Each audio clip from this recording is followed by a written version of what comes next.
Thank you all for joining KSU's Franchise Management Speaker Series, Management 4124. It includes CEOs, private equity firms, bankers, entrepreneurs, and advisors. We're in a classroom on the KSU campus where the cameras only face front and in the top of the ceiling due to student privacy requirements. So it may seem that I'm looking down and all by myself, but today I'm not. My name is Jordan Krolick, Professor of Franchise Management.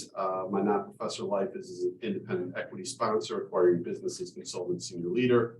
Today, we are extremely excited to have Scott Reed, a very successful Chick-fil-A multi-unit operator. We also have Alex, who works with Scott. Scott began his Chick-fil-A journey in 1980. At 15 as a team member at Greenbrier Mall, located on the south side of Atlanta. While attending the University of Georgia, he became a marketing intern at the Chick-fil-A home office and started to dream of owning his own businesses. He soon realized that he could do this by working for Chick-fil-A, and after completing the Business Intern Program and assisting with opening the new freestanding restaurants, Scott became the operator of Chick-fil-A Sprayberry in 1991. He became a multi-unit operator in 2015 with the opening of Chick-fil-A Lassiter. Thank you for joining us, Scott. In class, while I'll intersperse your questions today, we're going to do it a little bit differently because he's here live. The questions that you provided, just ask him, just raise your hand. And Scott, we do it very interactive, so you will see them do it, and I will guide it a little bit. But I'm first gonna hand it off to you for both an introduction and really to share kind of what your personal background is. Yeah, so I'm glad. We're really honored to be here. Love this. Sounds like a fun class to be in. I wish I'd taken in college. One of those classes that you're like, this would have had application in my life in the future. But I did. I have been a franchisee this month, 32 years, and so and I kind of only know Chick-fil-A, so it'd be fun to find out about all the other franchises. I worked at Chick-fil-A as a kid, did the internship, and about my junior year in college, became obsessed with owning my own business. That became my obsession. And then so I started looking around. I was going to start my own business. I was going to join a business that I thought I could duplicate, or just do my own thing right off the get. But I was familiar with Chick-fil-A, and they started opening freestanding restaurants. So when I was a kid, Chick-fil-A was only in the malls, and they started opening freestanding restaurants. They use what's now a group of recent college graduates, what we call now the Leadership Development Program. My nephew is actually in this program right now. He just finished his first year, and we helped open the very first freestanding restaurants. I helped open the third one. It was in Snellville, Georgia. I was there for about 7.5 months. Then moved to Texas and worked. I ran a store in the downtown office building, a Chick-fil-A down there, and they brought me back to open up Sprayberry as the intern, as the business intern, now LEP. And so I opened it. I kind of fell in love with East Cobb. Thought it'd be a great place to raise a family. Asked for the store, and I got it, which was a miracle. I was 24 when I became the owner, which I look back and think, what were they thinking? But thankfully, they believed in me. And then 7 years ago, I opened my second location. When we first started, you could only have one store. So when this possibility of two became my secondary obsession on my own business, but get another one. That was kind of the club I wanted to be in. Another fun fact is 7 years after college, my younger brother came into Chick-fil-A. He's now a multi-restaurant operator here in Atlanta. He owns the Windy Hill location. He also owns the Terrell Mill location. And then 7 years after that, my youngest brother came, and he actually works at the support center in operations. He's the director, a big week down there. And then 2 years after that, my sister came. She owns a big freestanding restaurant in Noonan. And then my sister's child, her second child, Lauren, actually works at the support center. And then I told you my nephew also works in the LDP program. So it's kind of, I was first, but they kept coming. So it's kind of a family business. There's 5 siblings, 4 of us do Chick-fil-A, and my mom works for my sister. I get in trouble if I don't mention that because she's awesome. And I think you have a group of long lost brothers and sisters sitting here in the audience. They're waiting to sign up. Yeah, it is truly, Chick-fil-A is truly one of the greatest opportunities for those people who want to own their own business, who want to have impact. I think it's the greatest deal out there. I think if you had a lot of money, it probably could be a better opportunity for you. But if you don't have a lot of money, but really want to own your own business, it's one of the greatest. I also think what really motivated me to do it was I felt like there were positions in life that really had influence with people and could change lives. I think of pastors, youth pastors, school teachers, social workers, coaches. We've all got those people in our lives that we look back and think, wow, they really changed our life. And unfortunately, a lot of those jobs are very low paying, sometimes just criminally, I think. And so but I wanted to have that kind of impact on people, but I also wanted a job that I could go out and really work hard and excel and do my best and do really, really well. Even though I'll be honest with you, I thought when I first started Chick-fil-A, if I did an upper middle class life, I would have been super excited about that. I just had no idea how big Chick-fil-A would get. I had no idea how big my restaurants would get. And so it's been great. I think I get to play in this thing, to be able to change lives and then be able to have a great income, which is still amazing. Robbie, you had a pretty relevant question, I thought. He kind of already answered it, but it was I know you've been doing Chick-fil-A for around 30 years now, you said, but if you had the opportunity to open another franchise, what would it be?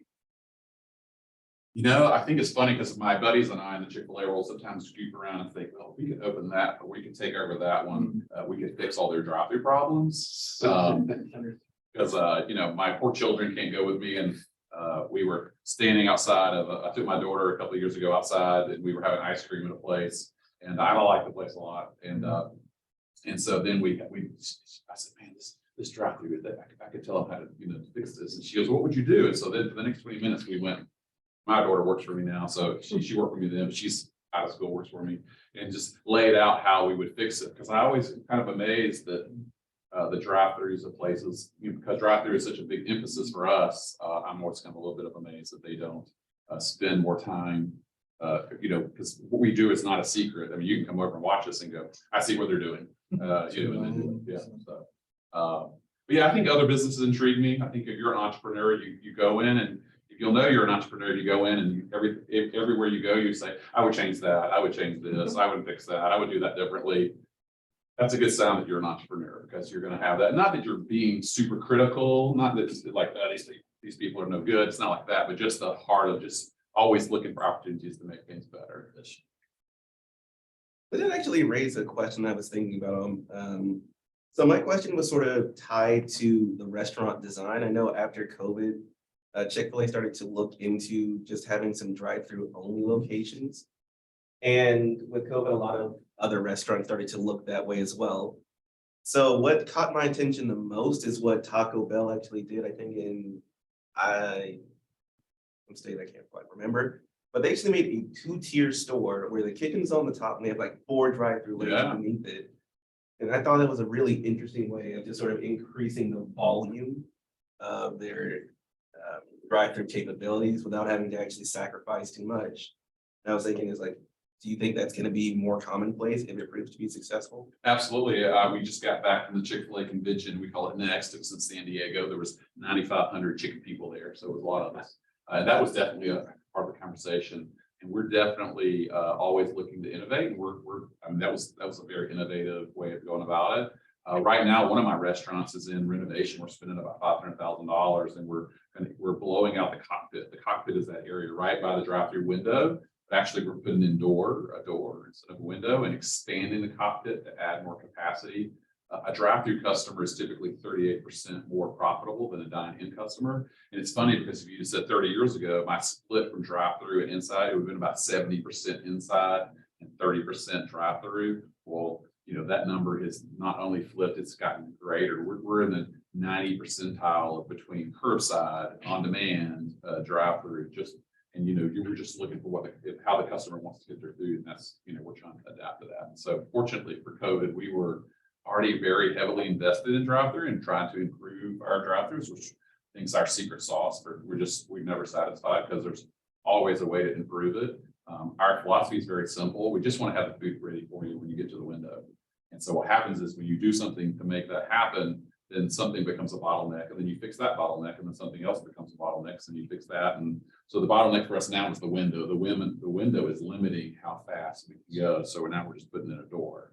That'd be a good example. So as we hit these bottlenecks, we just go to the next bottleneck and then try to fix it, and then try to fix it.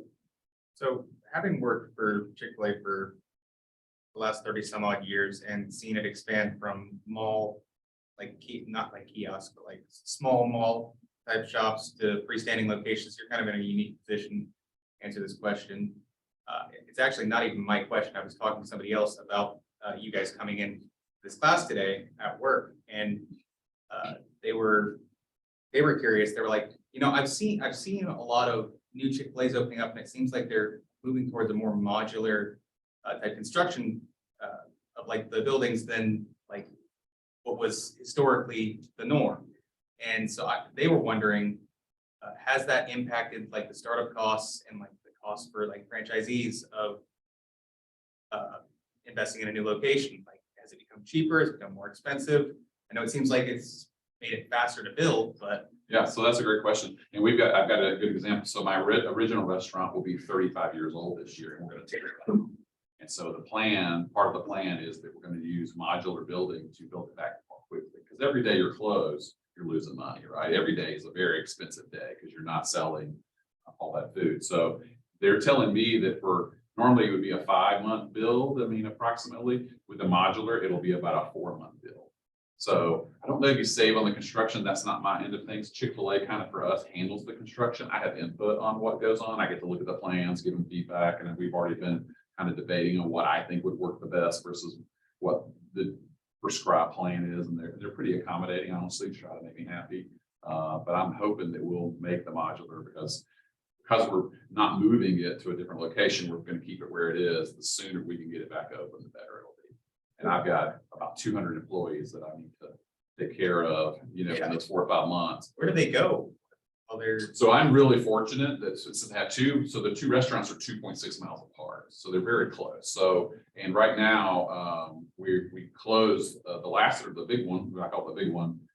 And so we have taken employees from that store and brought it to the older one to help support because they're up about, anywhere from 50 to 80% every day because they are literally so close together. They're absorbing a lot of the demand for Chick-fil-A. Sadly, the old one is not really designed to do this much volume. It's already doing more volume than it was ever designed to do. That's why I'm honestly tearing it down to give it a bigger kitchen, a better drive-through layout, to be able to be more efficient.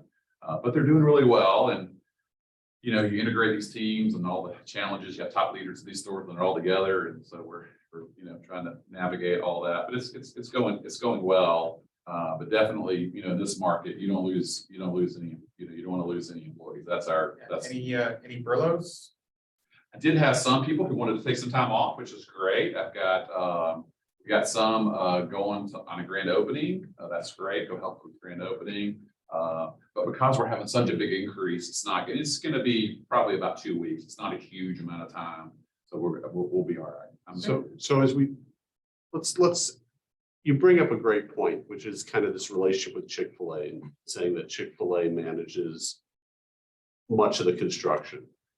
Walk us back both to when you first got a store and maybe today, if it's any different, of what is your relationship with the franchisor? How does that, to the level that you can share with us, how does that work? Yeah. So it's a little different. Most franchises, the franchisee is the investor, right? They're going to bring the money, they're going to buy the real estate, they're going to do that. Chick-fil-A handles all that, which is great. Basically, they decide where they want to be, and then they decide who do they want to own it.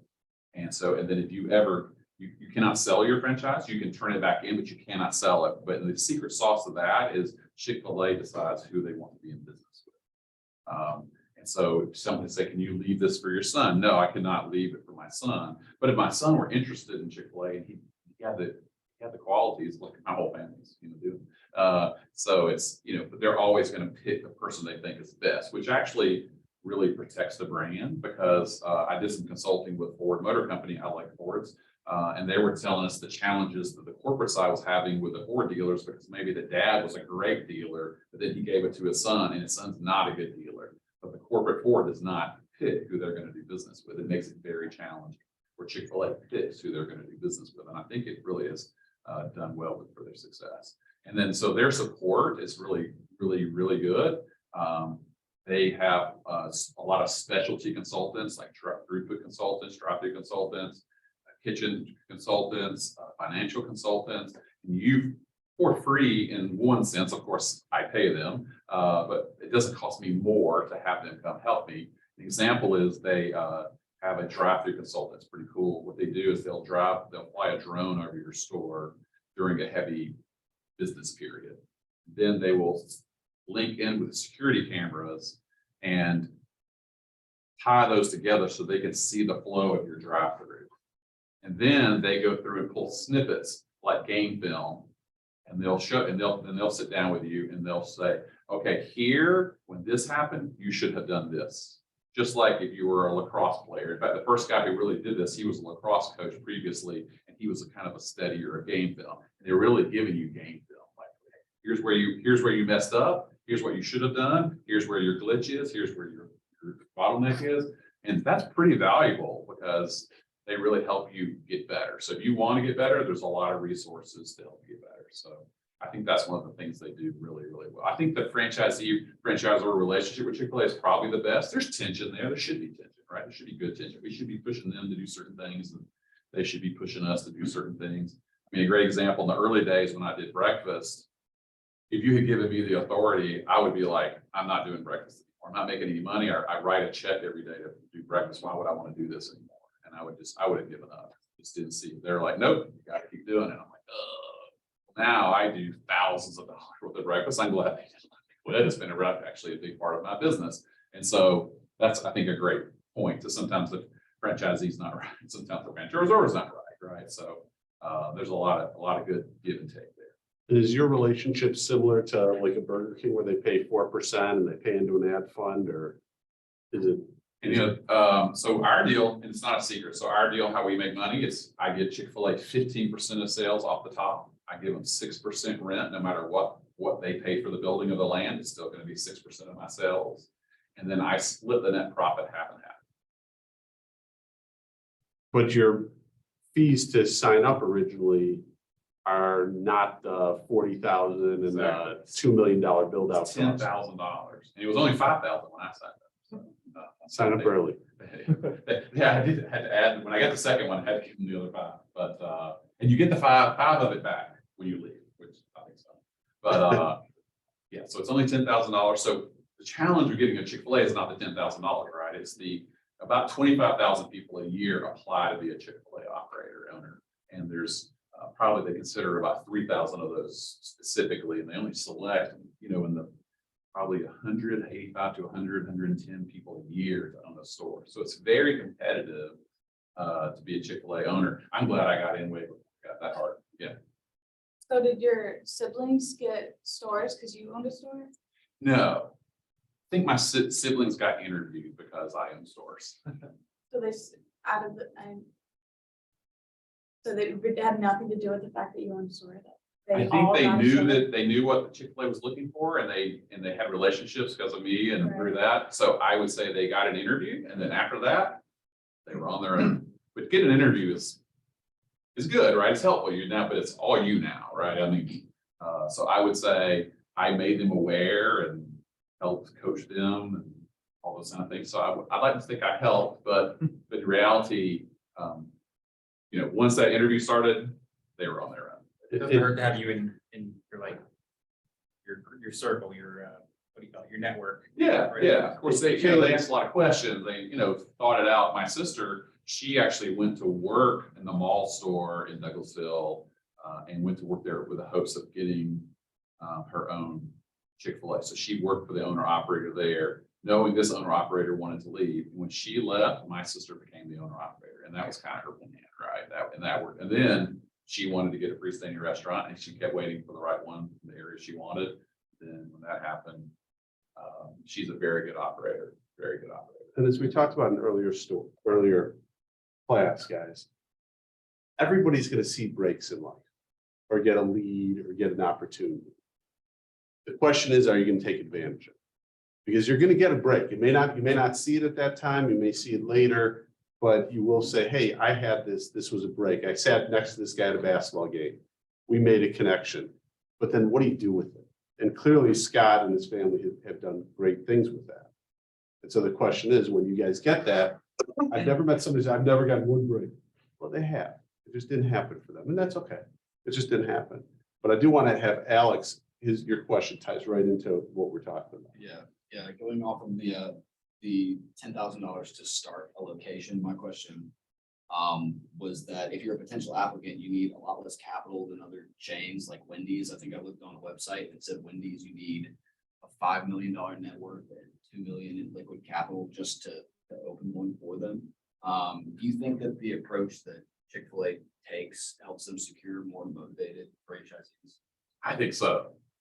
I think it's that person who has that entrepreneurial spirit, who wants to make a difference and really wants to work in the business and grow it. I mean, I think when you think of Chick-fil-A operator, typically they're not somebody who's going to own, 25 of them, right? It'd just be, this huge business, and they're not going to have really any impact on those businesses personally. I mean, they will, but they're, so far removed. For us, our model is definitely more of a hands-on model. I don't have anybody dictating how many hours I work or what I do with my time or anything. It's pretty free. Now the standards are high, but my standards are higher than their standards, so that's not really a problem for me. But I do think it's an amazing opportunity. If you really want to own your own business, you want to own a restaurant, and you have a good fit with Chick-fil-A. I mean, it's a pretty cool deal. It's been exceeded my expectations so much that I can't describe it. I mean, I really thought, I was going to try to have upper life, middle life income and have influence. And I started off with, 35 employees and did $1 million, and we did almost 15 million last year. And I would, if you'd asked me then, would you ever do 15 million? I'd be like, that's possible. And we're probably in the next 3 or 4 years will be at 20. So it's an amazing ride. I got on a really good train. I think I've done my part, but I got on a really good train. Yeah, so I plan to apply to be an owner operator after I retire from the military. I've got 20 years of service to do, but Yeah. what can I start working on now to make myself a competitive applicant when I apply? Yeah, I think that's, I think it's the leadership piece, right? So when they take an external candidate, they want to see what have you led? Can you lead people? And it's really, they call it the 3 C's: character, chemistry, competence, right? So they want someone with high character. They want somebody that is competent, and they want to have somebody. What was the other one I just said? Right? Chemistry. And chemistry. Thank you. I don't know why I couldn't get it. And chemistry. So you got to be somebody who somebody wants to work for, right? You're gonna, people need to want to work for you, or you're not gonna have the kind of business you want, right? We try to have a different employee than just a typical fast food situation. So that takes a lot of extra effort to recruit and have something that's different. I want the work experience at my restaurants to be different than you can get everywhere else, or why would you work for me versus someone else? Thanks. You're next. All right. I know you've been talking. Yes. You first? Yes. Okay, sweet. So I was wondering, so do they keep the startup cost so low at like 10,000, so that if you're not doing what you're supposed to, they just take the store from under you and give it to someone else? Yes, they can take the store away from you. And it does happen. It just doesn't happen very often. My personal experience, when someone's had a store taken from them, I probably would have taken it from them too. I think, because people ask me, do you worry about Chick-fil-A taking your store? And I'm like, the level that it would take for them to take my store and my desired level is so far apart, I lose no sleep over that, right? And because I think between the franchisees and the franchisors, there's trust, because we see who they do take stores. Mhm. And it's so rare. I mean, it's just so rare that would happen. But I've not seen them do it in a way that I would be like, oh, I'm scared they're just going to be in a bad mood one day. It's just not the way it works. Scott, Yeah. this class is really strange. We take like 2 steps to your Yes. left, to your right. Perfect. It's great. Keep me on straight here. Is it true that you have to be an employee of Chick-fil-A to franchise? And another question I have, is it true that they want you to operate your store? Because I know some franchises, it's like you have multiple, if you're like away from it. Is it true that Chick-fil-A really wants you to like operate it your own? Yes, so they do want you to operate it. They want you to be actively engaged in the business, which for me was what I wanted to do, right? I wanted to be engaged. So that was not a challenge for me. What was the first part? Is it true that it's required for you to be an employee? Yes, no, it's not. So about 60% of franchisees come from within, what we call within Chick-fil-A, and 40% come without. So it's not required. I think it is helpful, but I think it's good that we have both, right? Because we're going to get other business experience from people. One of my good friends from high school recently, he's been an owner for 5 years, but he retired as a colonel in the Air Force. And so that's kind of goes with you. His last assignment, he was the Department of Defense attaché in the embassy in the Ukraine when the first invasion happened. This guy was, he went to Air Force Academy, has 2 masters of the academy. He's a buttoned up guy. And we were really good friends in high school, stayed friends, got entrance Chick-fil-A, what happens is a process where you get interviewed and you get approved, and you get into this pool of people that are approved to be selected. And so what happens is for your external candidate, that's how that works. So these people are, they're allowed to be, and they're allowed to ask for stores and allowed to interview for stores, but it doesn't necessarily mean that they're going to come out of that pool, but they've been approved to be selected if there's a good fit, because Chick-fil-A is always looking for the right fit for a store versus just give you any store. It's not like you're on a list that goes down and then you're like, I'm next, and the next store up is this one, and you're going to New Jersey, and you're like, I'm from the South. That's really cold. I don't think it'd be good for me. My wife wouldn't like it. They would not do that, right? They want a good fit. And so he actually got in the pool, got really interested, started coming, visiting me with my new location opening up, and actually decided he came and lived with me. My wife, I guess a lot of credit for this. He lived with me for almost a year, working for me to show Chick-fil-A that he really wanted to do it. So he just had his 5th year anniversary in California, has a monster store out there. And I got to go out with him. Our meeting was in San Diego. So I flew out to see him, hung out in Central California, and we flew his dual engine plane down to San Diego for our meeting, which was very cool along the coast. And so for me, that was a great way of helping a friend that I helped change his life, because I was a big part of his Chick-fil-A journey, and him working for me and me helping him and him helping me. Was one of the, is the kind of cool thing that I get to do to help change people's lives. So it's pretty. Hey, guys, I want to emphasize that point. But here's a guy who probably could have chosen to do whatever he wanted to do, coming from the military with that background. And a lot of his friends or people would say, hey, you need to have a little bit of an ego. You can't go live in your house and work probably as an hourly or a manager at Chick-fil-A. He was taking out trash and learning to do drive-through iPads. And this guy was and he was briefing John McCain on the invasion just a few months earlier. Yeah. And so if you think life's a straight path, you've been reading Harvard Business Reviews too much, because it's not. And so sometimes you got to take that risk, and he could end up with, go back and go through, there's no guarantees, but he believed in it enough and he's willing to sacrifice enough. That means things.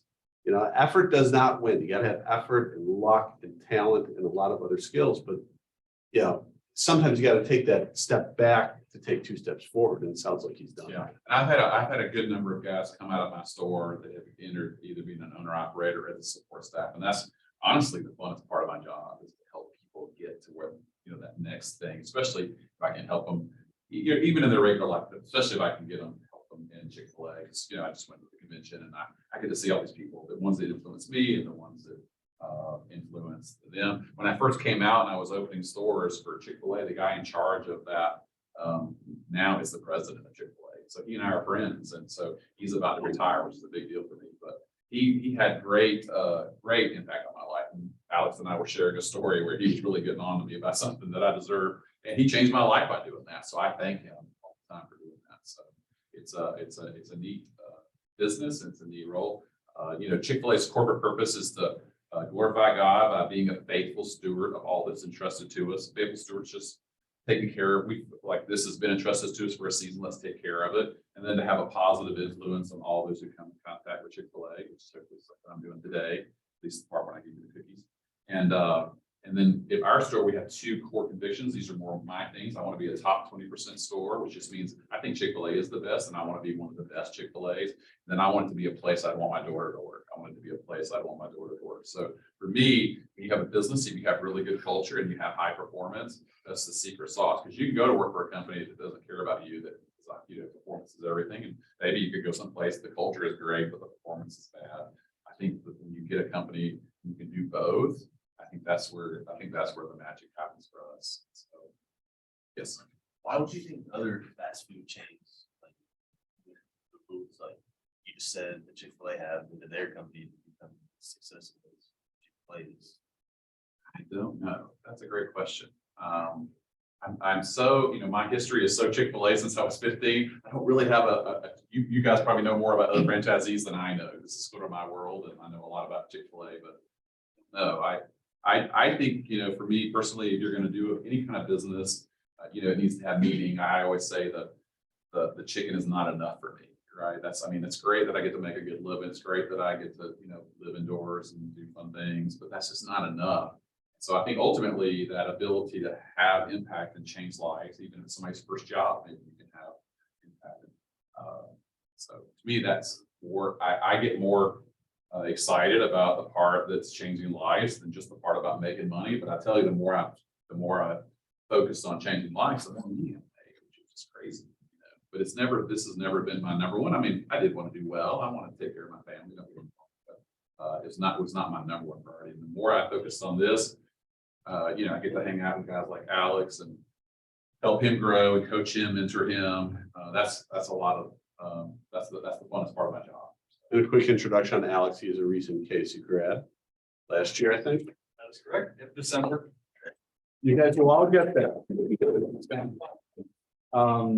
Colin, you had a question that dovetails, I think, right into this. Yeah, I feel like this might be more important for like smaller franchises, but I was gonna say, or ask, is it important for your franchises to get involved in the community and like show support or sponsor school programs or just sports, other programs like that around the community? Yes, I'm a big community guy. I wanted a community store. I wanted to be a part of a community. And the way I define whether we're doing a good job, if we disappeared, what would disappear? Yeah, you wouldn't be able to get a Chick-fil-A sandwich, but what would disappear in the stuff that we do in the community? And one guy gave me something I aspire to. I don't know if it's really true, but he goes, Chick-fil-A is the glue that holds our community together. And wow, I aspire for that. That's pretty cool. And we definitely, and I think because we have 3 big high schools we deal with, and all the middle schools and elementary schools that go with that, Pope, Lassiter, and Sprayberry. So we are very, I give away mostly the way I sponsor is give away food, because that's kind of what we do. And so we sometimes I'm like, man, we're giving away a lot of food, but I think the community appreciates it. And I think they have more of an emotional connection with me versus just a transactional relationship. Hopefully, because I am the owner. When my kids were little, they would, because in about a 7 or 8 mile radius, because I've been there for 35 years. I'm semi-famous. I mean, not because I'm trying to be, but just because I've been around. I'm a Chick-fil-A guy, okay? And so, so my kids would be like, Daddy, do you know everyone? You know everyone, because we go to Home Depot near my store.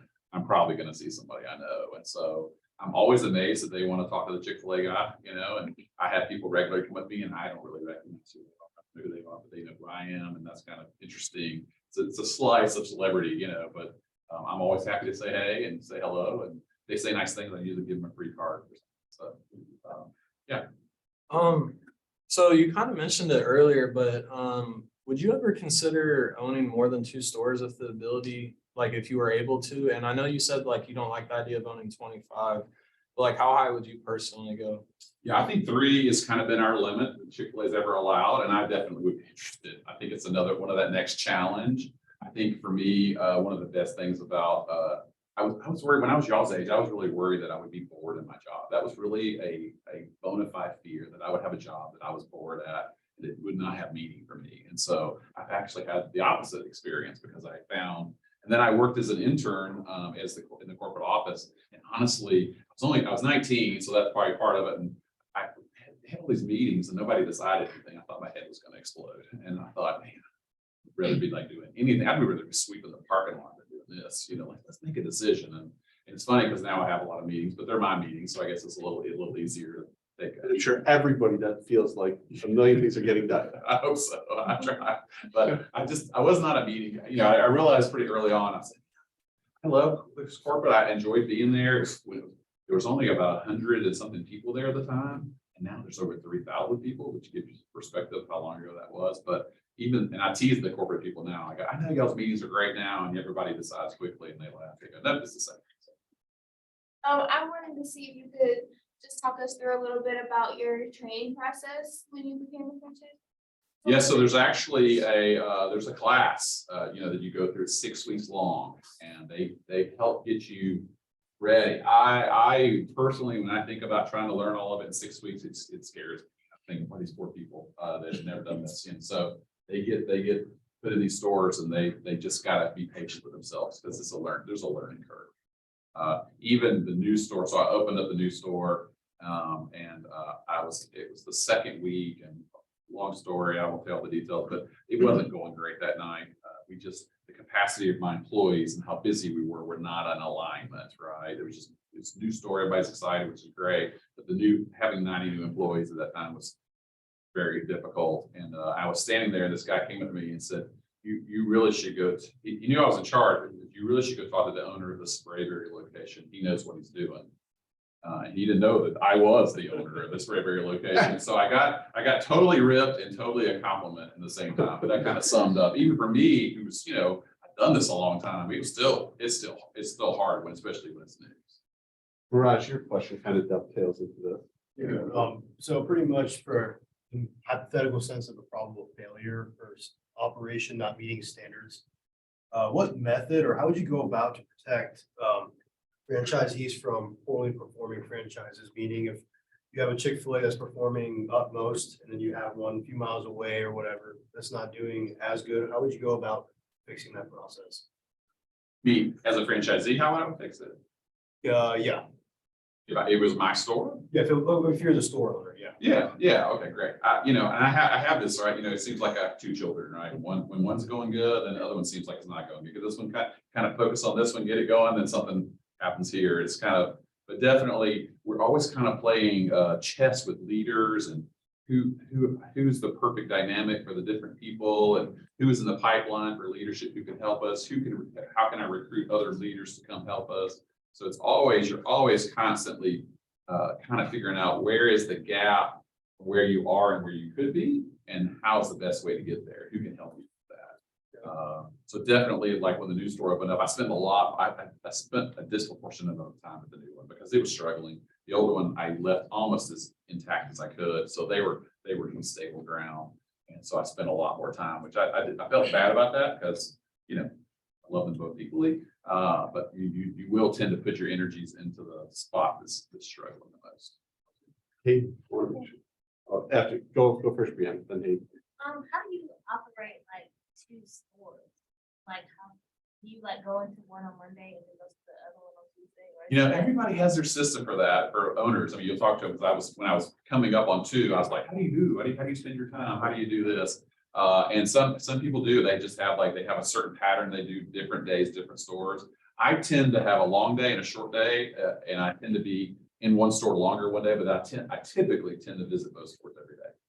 That's just my little thing. I just like to touch base just to say everything good, everybody good. And sometimes I may have had a longer day at one store and I've spent 15 minutes at the one just checking in, just saying hello, seeing how's everybody doing, walk around and say hello to all the employees, just to have that presence to know, hey, I care about you guys, I care what's going on. But definitely it does vary depending upon what's going on that week, what meetings I have, what issues do I have. But I call it ping pong, and they're 2.6 miles apart. So I can be at one and go to the other and be back to the other one very quickly. So it's not like my restaurants are, one's in Lawrenceville and it's a 45-minute commute. And then the other one's way over here. Chick-fil-A only does multi close together. So that's part of it. They're on the same street. So it's very close. For time off, do you get that? If you sick or if you want to go do something on Saturday or Sunday, do you have that luxury? Yes, I'm the boss, so I get to do whatever I want. I'm fully confident that if I took off for 6 months, I would come back and the stores would be in good shape. I would like to think, though, if I were here for this 6 months, they would be in better shape than they would be if I weren't here. That makes sense. I think they would open, they would close, the money would be in the bank, they would be hiring a great, amazing team. I do not think I can run that business, by myself, and I do not try. I have a really good team. Honestly, I assist them in running it. If that makes sense. I help them run it, not so much that I run it. If that makes sense. I kind of set the vision for what I want and where we want to be, but really, I let the people do it. I think a lot of entrepreneurs struggle that they want to be the smartest person in the room.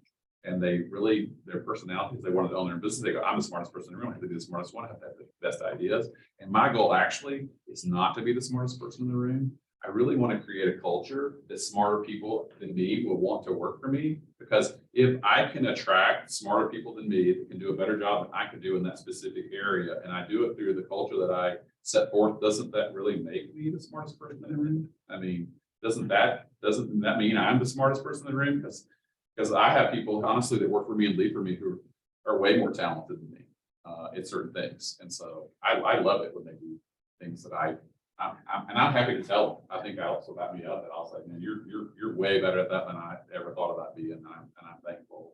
I took an operations management class, and I knew they were going to ask me some numbers questions that I was not going to know. So one of my executive directors of operations, he is like a numbers guy. He's like analytical all day long. So man, I brought him with me. So we got to some of those questions. I'm like, John, here's your chance, and he knew all the answers. Now I'm pretty good analytically. I know the business. It's not that I'm not a good business person, but he's definitely a step above me, and I love that. I think it's great that he works. So Hayden has some questions about expansion, which I want to get to, because everybody wonders it. But before we get to it, I want to dive into this a little bit more. So you got a lot of young people in this room, all graduated. Let's say they were working for you, okay? Or we'll use Alex, a recent graduate. How does somebody like that, one, get your attention to say, hey, this is a guy we need to watch, and he's going to do great stuff. And two, how does even in that role, how do they succeed? Yeah, so a couple things we do to support. We actually have a job performance coach. That's her full-time job for us. You can meet with her. Alex actually does. He can speak to that. You want to tell them about Krista real quick? Absolutely. So we have a coach called Miss Krista, and Miss Krista is something I took advantage of like from day one, because I'm a kind of a leadership nut. I love reading books about leadership, and when I found out that Scott has a leadership coach in-house that is free, well, free is in the sense that I can go there and I get paid on the clock, which is an awesome incentive to develop myself. So I was going there, weekly from the beginning, and then I realized that maybe I shouldn't be like, taking up too much of her time. But so it's about like a monthly basis. I'll check in, and it's awesome. She develops you. It's a personalized plan. So when you reach out to her, she will tell you, okay, here's something you can read to help this situation you're going through, or here's an article that will help you. And it's such a connected relationship that she'll even text you stuff that you can use. It's practical. And she loves to be connected with the team. And it was something like I've never experienced before at a job place, because I've had jobs in the place where they say they'll develop you, but it's never been as intentional as Ms. Krista has been. And it's all thanks to Scott for prioritizing that area of the team. So it's just been phenomenal. Is that common with all stores, or is that something you implemented yourself? I implemented it, and now I've heard of other stores doing it. So we've had stores call us and go, that's a great idea. Because again, it's part of that creating a culture they can't get everywhere else. Because think about, I met with a guy that's in a local business, I won't name it, but he had said, Scott, we're a $25 million business. We don't have anybody in our business that does what you do for your employees. And it's open to every employee. It's optional. It's not a requirement. But especially if you want to be a leader, that's a good sign for me that they're engaging with her and she's giving them resources. I pay for all the resources, because really ultimately helping young leaders develop, taking them to lunch, mentoring, meeting with them, coaching them is really the funnest part of my job. It's the part I like the best. It's the part that I think I help the business the most, because like I said, I don't really run the business day to day. I mean, I'm in the business. I'm like, hey, there's light bulb out. There's the parking lot needs sweeping. I mean, it's a restaurant. So we're, you came in on a busy Saturday, you'd be like, what's Scott doing? He's hauling tea out. Because I like doing all that. It's not that I have to do any of that. I don't have to be there. I want to be there. It's my business. I like doing the business. But I do like having fun and taking off and traveling and doing all that kind of stuff. To kind of answer your point too, is that my goal is really to work enough so that when I want to take off, I'll have great confidence in being able to take off. I'll be able to take off really because what it does for me psychologically, two kind of points on that, is that I get up in the morning and I know, you know what, I'm going to work today because I want to. If I didn't go, things would still happen. Things would still go. Now I have a meeting, obviously I need to show up for that, but some days I don't. I just decide I get to go to work. The other thing about being an entrepreneur to me is profits are way more fun than salary. Profits are way more fun than salary. It's just a different mindset. Great salaries work great, they spend the same, but when you're playing the profit game and you're trying to build a business and you're trying to go and you really hit it and you do well with it, it's just a different emotional connection to me than just making a high salary. Because you're like, I'm the top guy, I got to do it. One of the point on franchising that I think has been good for me is honestly, I have no desire to pick out a payroll program. I mean, that would be just the worst assignment. Like, Scott, you've got to meet with these 4 vendors and figure out which payroll, processing program is the best for you. That does not excite me at all. I'm thrilled Chick-fil-A pays people to pick the best payroll program and we just use it. And so I think that's the other part of it's good is you have a franchise will be, it's a good franchise. So if you use systems, you have to develop your own systems, but you're going to have systems that are going to help you be successful that have been vetted out, and then you can innovate from there. Hey, ask your growth question. So a lot of people wonder this. Yeah, I asked like the business model, all that, it all makes sense, and it's like flawless pretty much. Why does then not go west or international? What I really asked, but west makes the most sense. Why not? Yeah, so they are west. There's a lot of stores in California. I don't know the number right off the top of my head. My friend that I told you about, the Air Force guy, he's in California. I think there's 6 stores in San Diego. So it's not there. I was in Las Vegas recently, and there's a couple of stores there. That's pretty new, and they blow it out. So they're definitely west. We just opened in Canada a couple of years ago. Puerto Rico is open, and there's a huge amount of energy in the business on the corporate side for international. So really good team. I know some of those guys, and it's a really good team. So they're going slow. COVID kind of stalled some of the plans that were going to happen there, but definitely the good thing about the business is a strong business, and so they can invest in international and not have to make money right away. But there's we're in Hawaii now. I think we're in all but 2 states, which is pretty crazy for us. And then we'll be 1967 to 2000, we became a $1 billion company, and from 2000 till now, it looks like this year will be about a $20 billion company.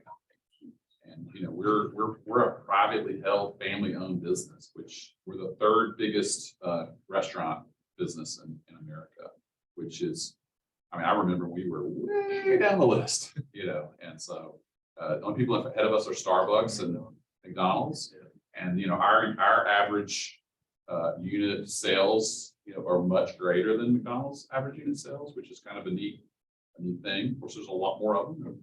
I like McDonald's. I saw average sales was like a McDonald's favorite, but I thought Chick-fil-A profit, like that's where they took the cake. Because they just, that profit, I think, maybe not, I don't know. Am I wrong? Sales really, I think the last number I heard, and I'm not, you could look it up and it might be different, but last number I heard was an average McDonald's does about 2.3 million a year.